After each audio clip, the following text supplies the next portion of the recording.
Good morning, everyone, and welcome to the Spring Football Show. Today, we just have a USFL because the XFL Championship is next weekend. So we are just going to focus on 4 USFL games. The slate locks at 1 p.m. So got a little time, but we will get it in so you have time before lock to get your lineups. And of course, as always, I'm Meg. I'm joined by my guys, Bobby and Bruce. And they are going to help us find these USFL winners, dig through the news, and we're going to go game by game.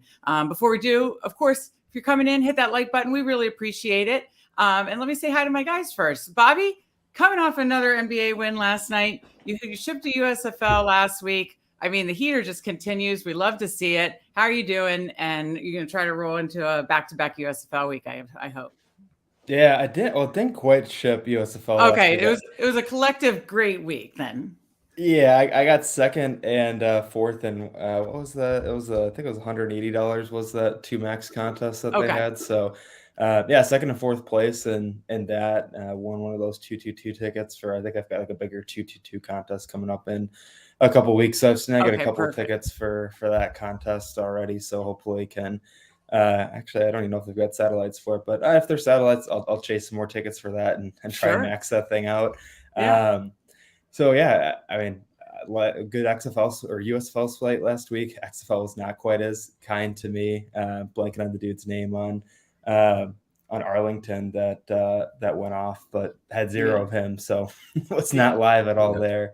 And yeah, almost would have been a pretty big chop with like 7 teams last night, but almost shipped the NBA main twice in 1 week. So that would have been pretty cool. I was going to say, you had a big NBA shipper this week, and then you had a great night last night. So yeah, I'd say you're having a hell of an NBA week and just a hell of a heater in general. So we love to see it. So, Bruce, let me go over to you. You're digging into the tape, digging in and doing our USFL playbook each and every week, just crushing it for us, helping keeping everybody up in the Discord. So we really appreciate it. So what did you think of USFL last week and XFL, the playoffs, and are you excited for this week? Yeah, I also did not have any of whoever that Arlington receiver was that went nuts. Yeah. But it's good to see my local team kind of make the championship. So that's going to make for a good championship game, hopefully. With DC. Yeah, congrats, Bobby, as well. Yeah, it was good to see you take down a good amount yesterday in NBA. And it's been like every day, every week we come in here, we talk about the same thing. So that's I love to see people succeed. So that's good. Absolutely. But yeah, last week USFL was solid. Good cash week. A lot of chalk this week, so it'd be fun to kind of dig into that a little bit and try and get to the bottom of what is a good chalk and what isn't, and go from there. There's some pretty good games. All the totals are above 43.5. So. Yeah, it's a good week for football. Awesome. Yeah, if you're coming in, be sure to hit that like button on your way in, or if you watch, before lock, hit that like button. We really appreciate it. I've mentioned, Bruce's playbook, which is very key, but he also keeps us updated in Discord. So if you're a Run Pure subscriber, you know this already. If you're not, you should join by using one of our codes. As you can see, Bobby 15. You could use Bruce 15. You could use Meg 15. But either way, you're going to get 15% off your first month. And what that's going to give you access to is all sports, one price, not just USFL, but it's USFL. Our side, we certainly have you covered. And Bruce just absolutely crushes it with projections and ownership and the playbook. And then we all do the cores, and then the Discord, he's keeping us updated. So it's really, really important to stay on top of news for spring football. That I think just gives you the extra edge you need to really have a chance to get up to the top. So wanted to mention that first. Okay, then we're going to go game by game here. And first today we have Houston at Philly at 1 p.m. Bruce, I'm going to throw it to you first, since you do the playbook and projections. Tell us a little bit about what you saw last week from these teams and who you're targeting this week.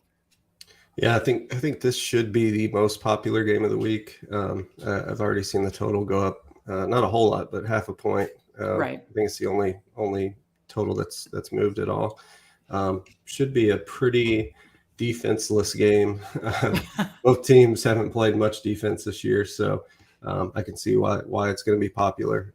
Philly, they've looked pretty anemic on offense so far. They've matched up in some good defenses though. So this Houston defense gave up over 30 points or close to 30 points against Memphis last week, who couldn't do anything the first couple weeks. So I think it's a great game. It's going to be indoors in Detroit. So it's just, I think it's the best game of the week to stack up. You got Case Cookus, who's going to throw it 40 times against this Houston defense. So he's, going to be the most owned quarterback, but I think it's still a good play. He hasn't looked good this year like he did last, but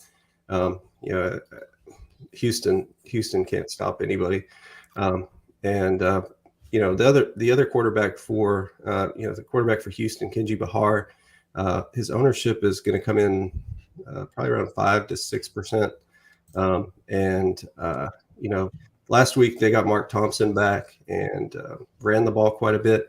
So, that should keep a lot of people off of him. But, if Philly can come out and score some touchdowns early and, force him to force the game to kind of change and make him throw a little bit more, that could be interesting at low ownership. I don't love it, but, if the game gets out of hand for them, he can come in and throw the ball quite a bit there. Mark Thompson's going to be probably up there, top 2 in ownership. He looked great last week. He's 5,700. Just way too cheap for him. And Pledger's out this week, so he should be the guy. The only other running back they have is Shamari Jones, and he's not in the player pool, so. You're kind of stuck. Yeah, you mentioned that in Discord about some guys that just might play but aren't in the player pool. Yeah, so we're all not able to play them. It's like guys who didn't play last week but played the week before. They just took him out of the pool, which is weird. Right. But I love those guys. The Philly running back situation. Colburn and Dexter Williams, they're going to both come in really low owned.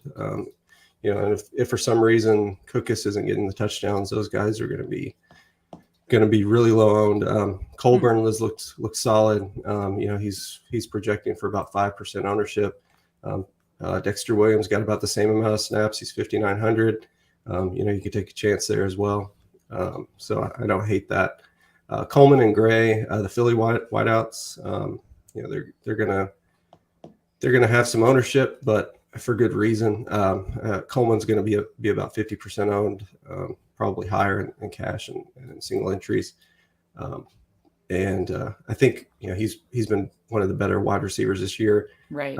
Devin Gray is going to be about 20%, which I think that's a solid little pivot off of Coleman, or you can just play both. I don't hate that. They're expensive, but there's some good value here today. So I think those two guys are solid. Overton also has looked good and is playing a ton of snaps. So he hasn't done much yet, but that upside is there.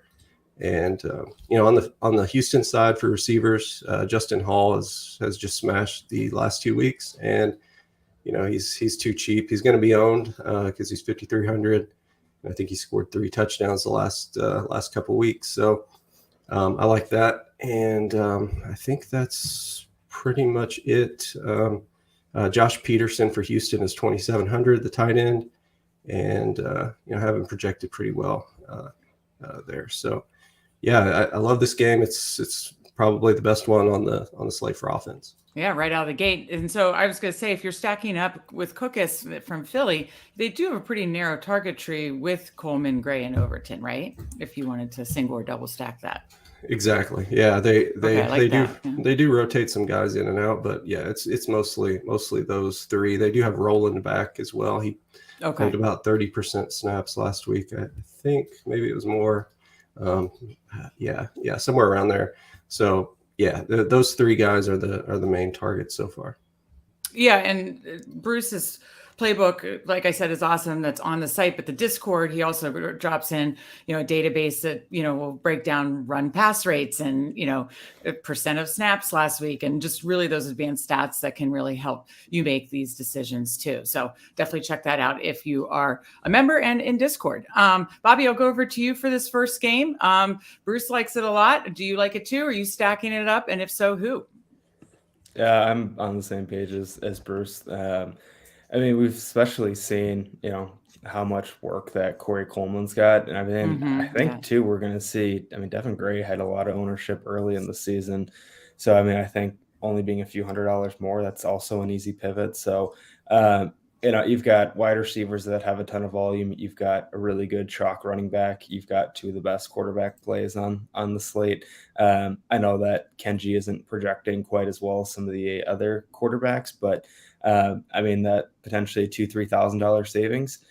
He was on both my teams last week. He's what really helped me fit in those stud running backs and some of the volume at wide receiver. So I'm willing to take a little bit of a hit there at the quarterback position to get some of the really high volume guys at both the running back and wide receiver position. So I'll likely be playing Cookus on my main team. I might end up going Cookus on both of my main teams. But there's a chance that I go Kenji on one of them, just as I've been playing around with some different builds.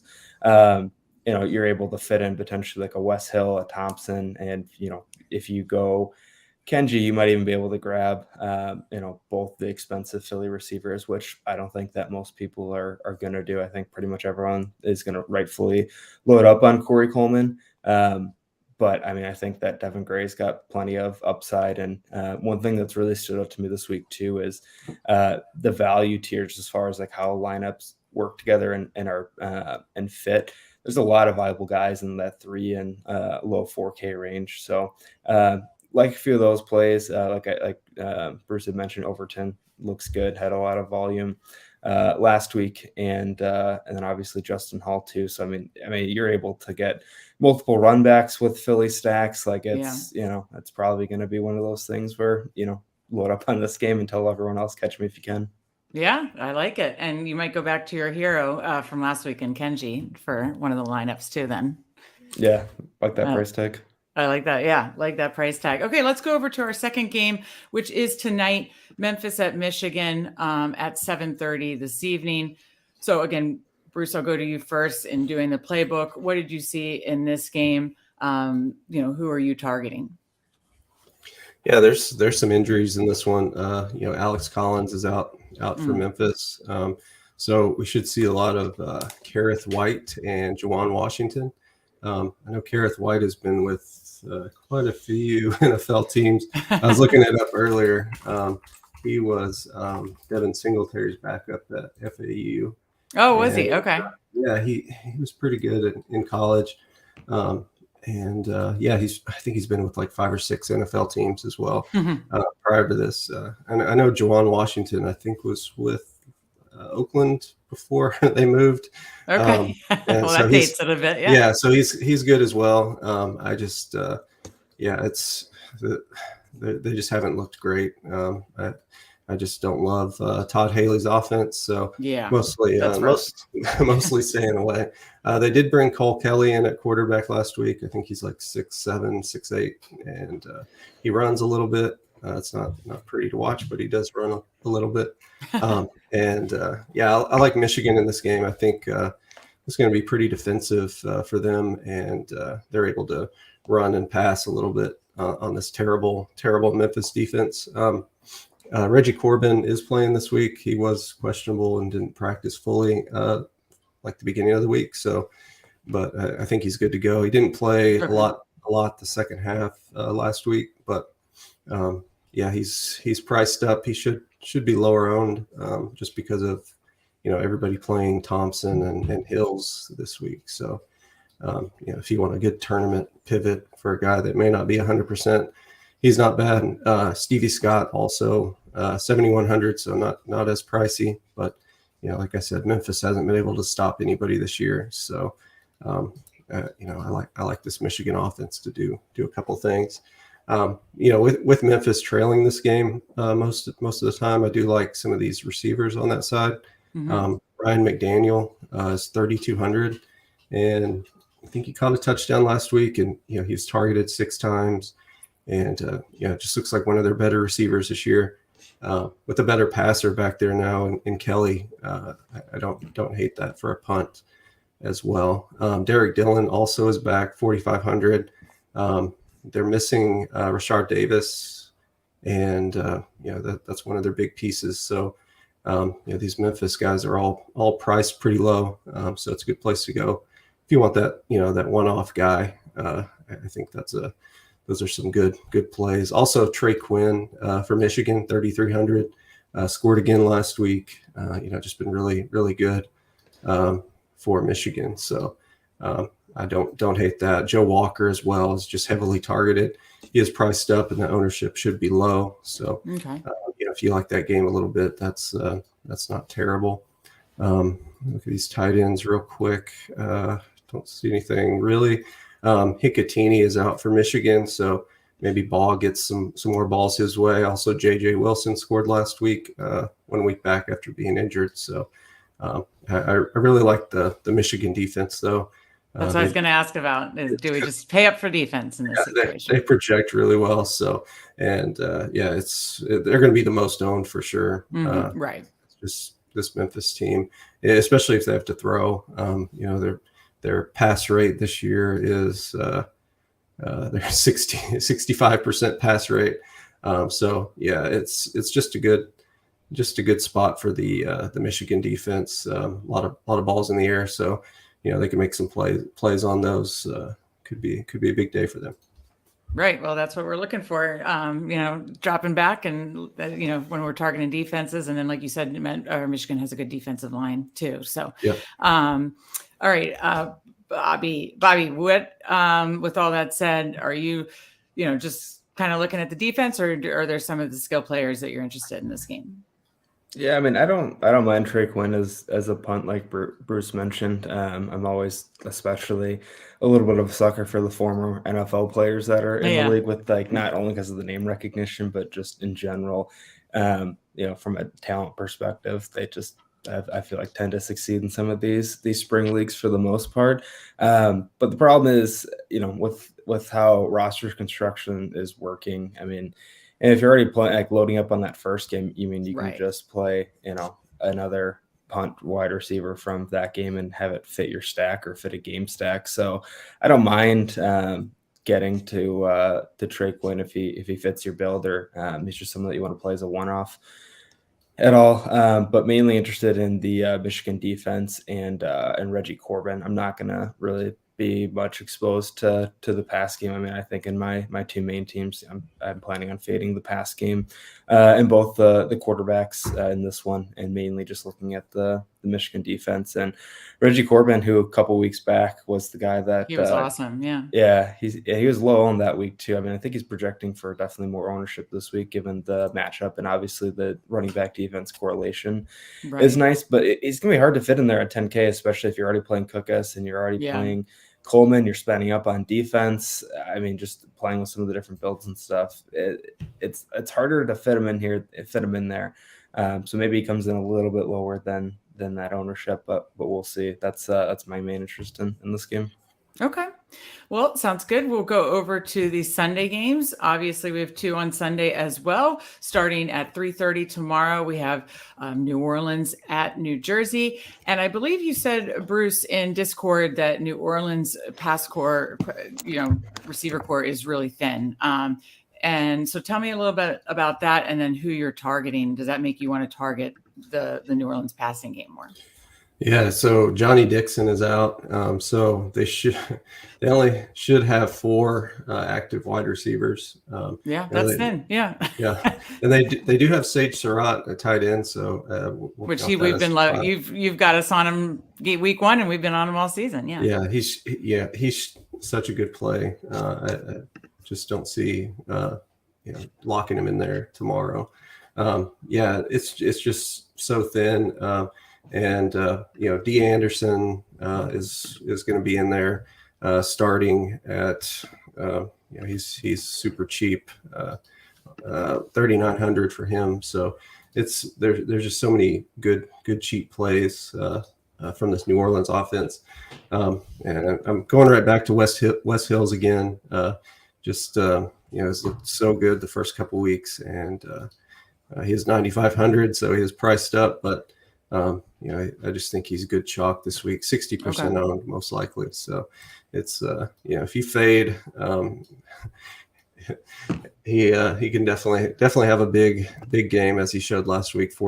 Over 40 Draftkings points for him. So yeah, it's a really tough fade, but if you do fade and you're right, you're just almost certain to cash if you build the rest of your lineup properly. So right, it's a really tough fade.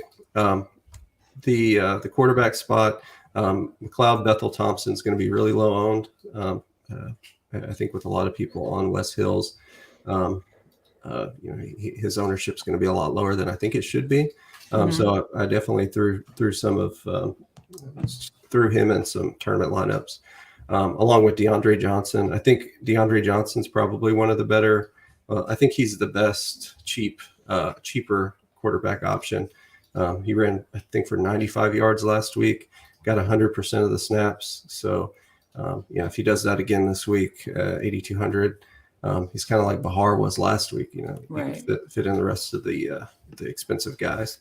So, I think he's a valid option there.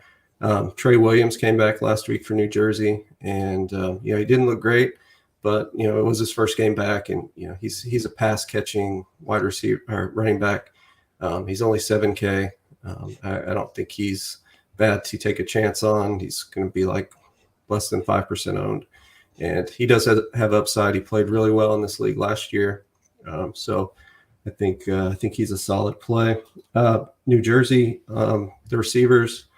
They are getting Randy Satterfield back. They did lose Jamon Moore. So they should be mostly Alonzo Moore and Cam Eccles-Looper. Those should be the main two targets, with Braden Bowman at tight end as well, getting some looks. So, I don't love this game. I think these defenses are solid. I do want to stick with like the running game, and the occasional couple of New Orleans pass catchers. Just think it's so thin, it's hard not to play those guys. So if you were trying to build a tournament team, just to get some ownership leverage, and were fading Hills, you would do a New Orleans stack, I assume, with Bethel Thompson, and then let's see, Adams, Surratt. That in total should come in at fairly low ownership, or at least I guess Surratt will probably get ownership. I assume, will Adams get pretty steamed up too? I think Adams is going to be pretty. Well, actually not crazy, just because the price. I think a lot of people are going to spend up for like Coleman and one of the other Philly receivers are still priced up. And then, you're still paying up for Hills. So it's hard to fit all those guys in. I really like the, I put it in Discord, but I really like the MBT with D. Anderson and, Surratt. I think that's right. You mentioned Anderson. Anderson at 3,900. He started at LSU. He was, one of their better receivers, and then transferred away. Might have been grades or something else. I can't remember, but he went to like Alabama A&M, and then I think he got a little run in the NFL. But I think he's too talented for this league, and 3,900 is just too cheap for him, especially if he's going to play almost every snap. Right. Okay, so let me go over to you, Bobby. Are you kind of going to eat the good jock at running back, or are you more interested in the passing game for New Orleans? And then who else are you targeting in this game? Yeah, it's going to be tough not to play Wes Hill on pretty much every team. So I love Wes Hill in this spot. Just based on what his workload's been these last couple of weeks, like I don't know. I don't know how you don't load up on him. And we saw with XFL pricing how, when Pearson was a target monster for Seattle, when Abram Smith really got going, he's probably, more like a 10, 11K player at least, based on this workload and how well that he's doing. So love Wes Hills. I'm probably not going to be on Bethel Thompson much this week. I think some of the stacking options make a lot of sense. It's pretty cool with them being thin at wide receiver. You always like when it's it's clear who to stack guys with. So I have a little interest in him. DeAndre Johnson being a cheaper quarterback as well. Like I mentioned, for some of the reasons of liking Kenji. I could see that this game being a little bit high scoring too. I feel like New Orleans has been in some shootouts already this year. So I have some interest there. And then obviously Bruce's guy, Sage Sherratt. Yeah. I think that Sternberger is going to be higher owned than him. And I like Sage over him this week too. So I definitely have some interest there. A little bit of interest too in Anderson and Adams on the NOLA side for passing. And it's probably a little bit game script dependent, like Bruce mentioned in the playbook, but Cam Eccles, Looper, I feel like his volume's just been really good, and he's been a guy that a couple weeks this season has been like, this is my last guy in, and considered playing him and didn't ultimately end up getting there. So he's the type of guy too that probably won't make a main team, but if you land there and he's your last guy in, I don't mind it, especially if Wes Hill continues to just completely nuke and get New Orleans up to a big lead. That's the other reason why I not like Bethel Thompson as much. I'm going to be so heavy on Wes Hills, and I'm just going to hope that he's got a ton of TD equity today or tomorrow. Right. Absolutely. Yeah, this one's tomorrow, and whether you're playing main slate or Sunday slate or showdown, obviously that's why breaking down game by game will help no matter what slate or contest you're playing. So let's go over to the last game. Before we do, if you're just coming in, be sure to hit that like button. We really appreciate it. The last game we have is tomorrow night at 6:30, Birmingham at Pittsburgh. So again, I'll go over to you first, Bruce. Looking at the playbook, Birmingham. I believe I was on Magoo last week. Didn't really get there for me, but are you going back to the well there? And who else, are you targeting in this game?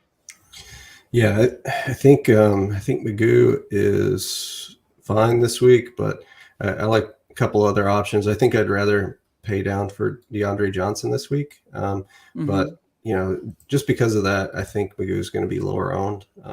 Then because you have Cookus up there as well, so I think he's probably going to be 15-20% owned.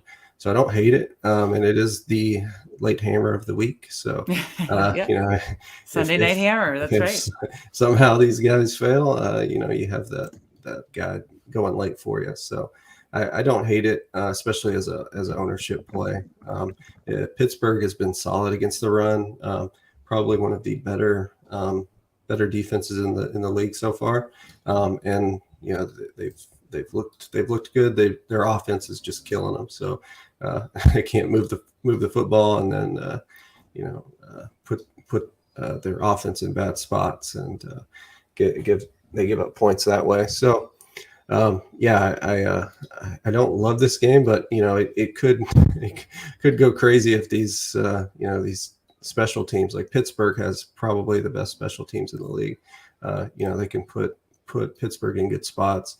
I thought Troy Williams actually looked good last week at quarterback. He is 8,100 and he runs a little bit, so he's going to be super low owned. I don't think it's a terrible play, but not the best. I think I'd rather play DeAndre Johnson at that price. Right.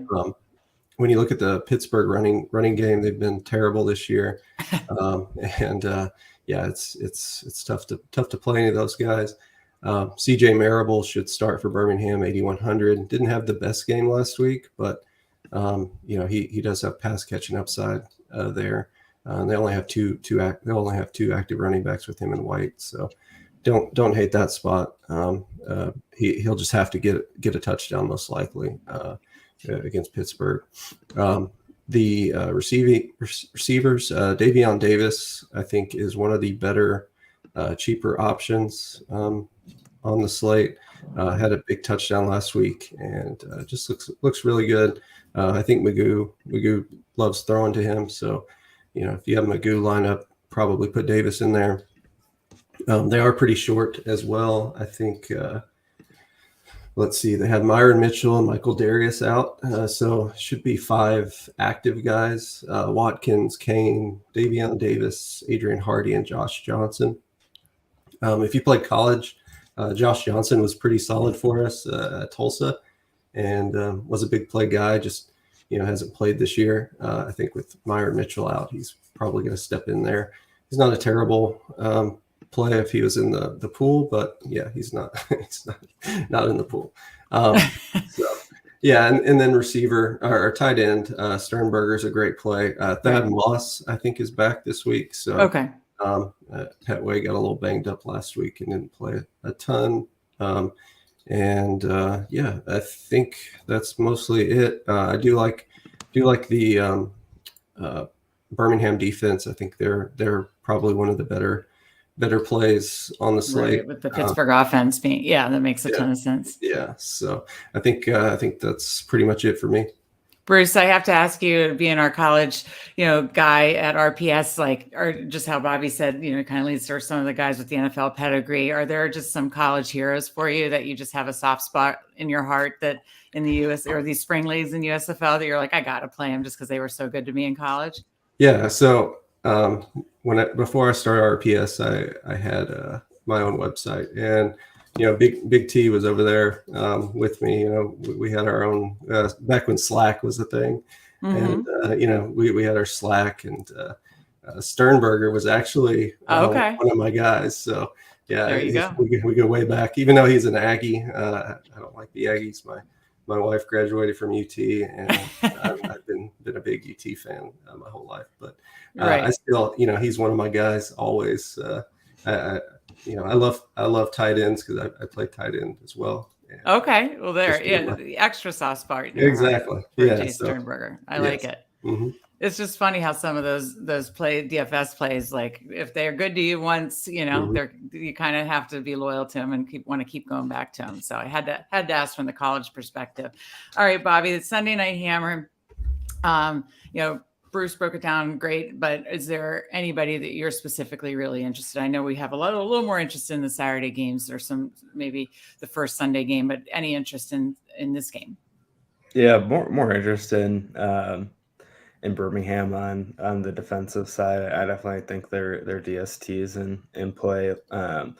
Like Bruce mentioned, Sternberger looks good at tight end. I'd rather go with Surratt over him. And that quarterback position, I think that Magoo, it's such a ridiculous sounding last name. I mean, I dock him just for having a silly knock name. Down his projection. Yeah. Yeah, I'm not gonna lie. Like if you're Mr. Magoo, like it just doesn't strike the fear into the heart of the defense. So I'm probably gonna be pretty lower than the field, at least on him. I'm planning on on my two main teams, I'm between Cookus and Cookus will be on my main team. I'm looking at both of the cheap quarterbacks, Kenji and Johnson as well. So I'm mainly going to have exposure to those three.